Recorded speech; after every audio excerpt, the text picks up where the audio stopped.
அரசியல்வாதிகள் சிலருக்கு வழங்கப்பட்ட நிலையில் இந்த அரசாங்கத்தால் மீளப் பெறப்பட்ட வீடுகளில் குரங்குகளே வாழ்வதாக முன்னாள் ஜனாதிபதி மைத்ரிபால சிறிசேன தெரிவித்துள்ளார். முன்னாள் ஜனாதிகளிடமிருந்து மாத்திரமின்றி அரசியல்வாதிகள் சிலருக்கு வழங்கப்பட்ட வீடுகளும் தற்போதைய அரசாங்கத்தால் மீளப் பெறப்பட்டாலும் அவை பயன்பாடின்றி கைவிடப்பட்டுள்ளதாகவும் தற்போது அவற்றில் குரங்குகளே வாழ்ந்து வருவதாகவும் முன்னாள் ஜனாதிபதி சுட்டிக்காட்டியுள்ளார். தனியார் தொலைக்காட்சி ஒன்றுக்கு வழங்கிய நேர்காணலில் அவர் இந்த விடயத்தை தெரிவித்துள்ளார். முன்னாள் ஜனாதிபதி என்ற ரீதியில் தனக்காக 2024ஆம் ஆண்டில் 1 கோடிக்கும் அதிக நிதி செலவிடப்பட்டுள்ளதாக அண்மையில் அரசாங்கத்தால் வெளியிடப்பட்டுள்ள தவறுகள் உண்மைக்கு புறம்பானவை எனவும் அவர் கூறியுள்ளார். நான் செல்லவுள்ள வீட்டின் நிர்மாண பணிகள் இடம்பெற்றுக் கொண்டிருக்கின்றன. அவை நிறைவடைந்த பின்னர் வெகு விரைவில் இந்த வீட்டை அரசாங்கத்திடம் ஒப்படைத்துவிட்டு செல்வேன்.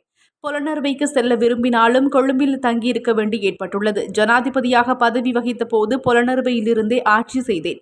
இந்த வீட்டிலிருந்து செல்வதில் எனக்கு எந்த கவலையும் இல்லை. முன்னாள் ஜனாதிபதிகளுக்கு வழங்கப்பட்ட வீடுகளை தவிர மேலும் பல அரசியல்வாதிகளுக்கு வழங்கப்பட்ட வீடுகள் இந்த அரசாங்கத்தால் மீளப் பெறப்பட்டாலும் அவை பயன்பாடின்றி கைவிடப்பட்ட நிலையிலேயே உள்ளன. தற்போது அவற்றில் குரங்குகள்தான் வாழ்ந்து கொண்டிருக்கின்றன. முன்னாள் ஜனாதிபதிகளுக்கான செலவுகள் தொடர்பில் அரசாங்கத்தால் வெளியிடப்பட்டுள்ள தரவுகளை நான் சிறிதளவேனும் கவனத்தில் கொள்ளவில்லை. அவை முற்றுமுழுதாக போலியான தரவுகளாகும். பாதுகாப்பு செலவுகளை கூட அவர்கள் எமது செலவாக குறிப்பிட்டுள்ளார்கள். உலகின் ஏனைய நாடுகளில் முன்னாள் ஜனாதிபதிகளுக்கு எவ்வாறான பாதுகாப்புகளும் கௌரவமும் வழங்கப்படுகிறது என்பதை அரசாங்கத்தினர் பார்க்க வேண்டும். எனது ஆட்சி காலத்தில் மாகந்துரை மதுஷ் உள்ளிட்ட முக்கிய பாதாள உலக குழுவினரை கைது செய்வதற்கு நடவடிக்கை எடுத்திருக்கிறேன். எனக்கு வேறு எந்த வருமான மூலமும் இல்லை என அவர் குறிப்பிட்டுள்ளார்.